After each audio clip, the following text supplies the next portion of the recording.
We are Indian firstly and lastly. ये quote एक ऐसे व्यक्ति ने दिया जिसने कास्ट डिस्क्रिमिनेशन, इंसल्ट और सोसाइटी में इनइक्वालिटी के बाद भी कॉन्स्टिट्यूशन ऑफ इंडिया का फाइनल ड्राफ्ट किया, सिर्फ और सिर्फ अपनी शिक्षा के दम पे। मैं बात कर रहा हूँ डॉक्टर साहब भीमराव अंबेडकर की। आज के टाइम भी ऑनलाइन एजुकेशन में बहुत सारे ऐसे एजुकेशन प्लेटफॉर्म है, ऐसे एजुकेशन चैनल है और ऐसे अच्छे एजुकेटर हैं जो हिंदुस्तान के हर एक बच्चे को सच्ची और अच्छी शिक्षा पढ़ाने में मदद कर रहे हैं, ताकि वो कोई अच्छा गवर्नमेंट कॉलेज ले पाए या अच्छी गवर्नमेंट सर्विस को ज्वाइन कर पाए। ऐसे ही मैं बात कर रहा हूँ पटना के मशहूर टीचर हमारे खान सर के बारे में, जिन्होंने सच्ची एजुकेशन प्रोवाइड कराकर देश में रेवोल्यूशन ला दिया। कल तक उनको सारे बड़े-बड़े मीडिया चैनल पे एज़ अ गेस्ट बुलाया जाता था। मतलब अच्छी है, नीचे बैठी होगी आप। चीज है, लोग इसको कैसे बोरिंग बना सकते हैं। बट आज वो खान सर से फैज़ल खान बन गए। अगर आप मेरे चैनल पे पहली बार आए हो, तो मेरे इस चैनल को सब्सक्राइब कर लो और बेल आइकन दबा दो और मेरे सारे सोशल नेटवर्क को फॉलो कर लो और इस वीडियो को शेयर करो। अब हुआ यूँ कि बिहार पुलिस के रिजल्ट आने के बाद खान सर का जो कोचिंग इंस्टीट्यूट है और ज्ञान बिंदु जो उनका राइवल है, एक दूसरे के रिजल्ट पे क्लेम करने लगते हैं और इसी बीच खान सर के ट्यूशन के नीचे 8 से 7 राउंड गोलियों का फायरिंग की आवाज़ सुनाई देती है। डर लग रहा है खान सर। अब आप ही गजब बात पूछते हैं, यहाँ गोली चल गया तो मज़ा आएगा किसी को? इसके तुरंत बाद खान सर ने बाजू वाले यानी ज्ञान बिंदु कोचिंग सेंटर को ब्लेम करते हैं और रातों रात जो ज्ञान बिंदु के फाउंडर हैं रोशन आनंद सर, उनकी गिरफ्तारी हो जाती है। बिहार पुलिस ने जो इसका रिजल्ट हुआ है उसी का साजिश है कि फंसाया जा रहा है। किसान कोल्ड स्टोर के मालिक और खान सर जो है दोनों मिल करके जो है ज्ञान बिंदु को बर्बाद करने का पूरा भाग कर रहा है। लेकिन सत्य में पहले तो बिहार पुलिस को कोई सीसीटीवी फुटेज ही नहीं मिलता है। बाद में एक वीडियो से उन्हें पता चलता है कि जो गोली चलाया गया था वो खान सर के खुद के गार्ड ने ही चलाया था। इसके बाद क्या खान सर पे एफआईआर लॉन्च हो जाता है और खान सर के वकील तुरंत ही हाईकोर्ट जाकर एंटीसिपेटरी बेल ले आते हैं। एंटीसिपेटरी जमानत फाइल की गई थी, उसमें इंटरिम प्रोटेक्शन मिला है, जिसको सिंपल भाषा में कहा जाता है कि गिरफ्तारी पर रोक लगा दी गई है। आज के टाइम खान सर कोई गिरफ्तारी में तो नहीं है और वो अपने ट्यूशन में पढ़ा रहे हैं और उन्होंने इसके बाद ये क्लियर किया कि मेरे गार्ड ने क्यों गोली चलाया। उन लोग से एक बात, हाँ, अरे ये तो झूठ बोलता है ऐसे। गार्ड जब जब जब गार्ड लोग सेल्फ डिफेंस में फायरिंग कर रहा था, उस समय हम लोग वहां नहीं थे। सबको भैया डर लगता है गोली से। हम लोग लोहा के थोड़े ना, खान सर के ऊपर माला चढ़ जाए। ये लोग कहा कि खान सर के ऊपर माला चढ़ जाए, फोटो पे क्या चढ़ जाए माला, यही तो चाहते हैं लोग। अरे पागलो मेरे भाई लोग, एक बात बता यार, वो हमला किसके ऊपर करने आया है? हमारे ऊपर। दिन में आया कि रात में? रात। अकेले आए, ग्रुप में पथराव किया कि नहीं? गोली चलाया कि नहीं चलाया? गार्ड को हमारा किया कि नहीं किया? क्या एफआईआर भी नहीं करे? ले, अब पूछिए जरा ये बात। सबसे जरूरी चीज जो आप लोग को गुमराह किया जा रहा है, सेल्फ डिफेंस की फायरिंग। चूंकि पुलिस लेट से पहुंची थी, पुलिस को आने में टाइम लगता है, हमें भी पता है कि 5 मिनट में पुलिस उड़ के नहीं आ जाएगी। तो सेल्फ डिफेंस में वो नहीं भाग रहे थे, उसको मार डालते तो कोई क्या करता? एक गार्ड का कर्तव्य क्या होता है? सुरक्षा करना। लेकिन मीडिया जरा ये बताए, क्या आज के बाद जिस तरह से उस गार्ड को बदनाम करने की कोशिश की जा रही है, क्या किसी गार्ड की अब हिम्मत करेगी किसी इंसान की जान बचाने के लिए? छोड़ देगा तो छोड़ देगा। तो वैसे इतनी बड़ी आबादी में सरेआम देख रहे थे, आपको इसको बचाने आ रहा था सड़क। बस एक एफआईआर ही लॉन्च होना था खान सर के बारे में। पूरा गोदी मीडिया, गोदी इन्फ्लुएंसर और गोदी चैनल उनके पीछे हाथ धोकर बढ़ गया। खान सर से कब फैजल खान बन गए उनको तो पता ही नहीं चला। जिहादी कब बन गए उनको ये बात पता ही नहीं चला। भाई साहब बिहार के जो ये मंत्री हैं, ये इन्होंने तो साफ-साफ बोल दिया कि आप उनसे ट्यूशन नहीं पढ़ते हो तो खान जी बोलो, खान सर नहीं। आप उनसे पढ़ाई पढ़ते हैं, नहीं पढ़ते हैं तो आपका सर कैसे हुए?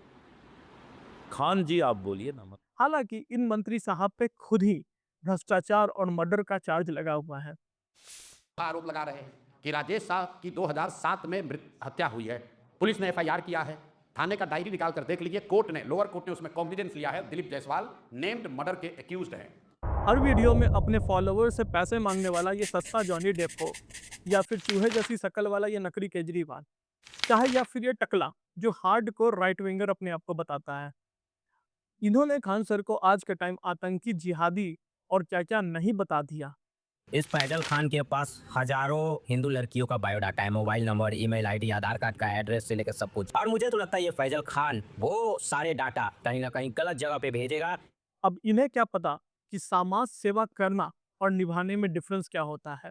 इन्हें तो बस ऐसा लगता है कि किसी की बेइज्जती करो, किसी के तलवे चाटो, तो राज्यसभा का टिकट उनके लिए अभी-अभी बीजेपी दे देगी। ऐसा होने वाला नहीं है, क्योंकि वो भी जानती है कि मेहनत करने वालों को ही सफलता मिलती है, चाटने वालों को नहीं। यार हद तो तब हो गई जब मनीष कश्यप जैसे अच्छे रिपोर्टर भी खान सर के अगेंस्ट चले गए। इन्होंने तो हिंदू मुस्लिम ना करके यूपी बिहार ही कर दिया, और सेटअप तो खान सर के अगेंस्ट ऐसा तैयार था कि ये मोहतरमा हर छोटे मोटे यूट्यूब चैनल पे आके सेम ही बात बोल रही है। खान सर इतने झूठे हैं कि हॉस्पिटल बोले कि गरीबों के नाम पे खोले हैं, बट उसमें अल्ट्रासाउंड का बोले 21 रुपया में, बट उसमें जाने के बाद में अल्ट्रासाउंड का 250 का बिल बन रहा है। और जो खान सर के हॉस्पिटल में लोग बाहर निकल रहे हैं, उन्होंने बताया कि यहाँ पे सच में कॉस्ट कम है, जो आप इस वीडियो में देख सकते हो। मतलब इतिहास रच दिया खान हाँ, खान सर इतिहास रच इतिहास रच दिया। हाँ। मतलब समझ लीजिए ये देख लीजिए पूजा है मदर इन लॉ का, हाँ। और ये जो स्लिप कटा है ओपीडी का है, एमआरआई का है ये। इसमें बाहर में इसका रेट मैंने पता किया तो 12,000 रुपया है। अच्छा, यहाँ 6,000 रुपया में 4200 का डिस्काउंट है, मात्र 1800 रुपया में काम हो। मेरा मनीष कश्यप से एक सीधा सवाल है कि जो बंदा यूपी से आया है, वो बिहार में सस्ता एजुकेशन प्रोवाइड करवाया, सस्ता इलाज प्रोवाइड करवाया, तब आपको दिक्कत हो रहा है। यही चीज़ आप बिहार के उन टीचरों से क्यों नहीं पूछ रहे हो, जिन्होंने करोड़ों रुपए छाप लिए, उसके बाद भी समाज के लिए एक काम भी अच्छा नहीं किया। उन नेताओं से क्यों नहीं पूछते हो, जिन्होंने सालों साल तक स्वास्थ्य विभाग संभाला, बट आज भी बिहार की स्थिति स्वास्थ्य के मामले में बड़ी ही बेकार है। हाँ, कोशिश आपने की थी।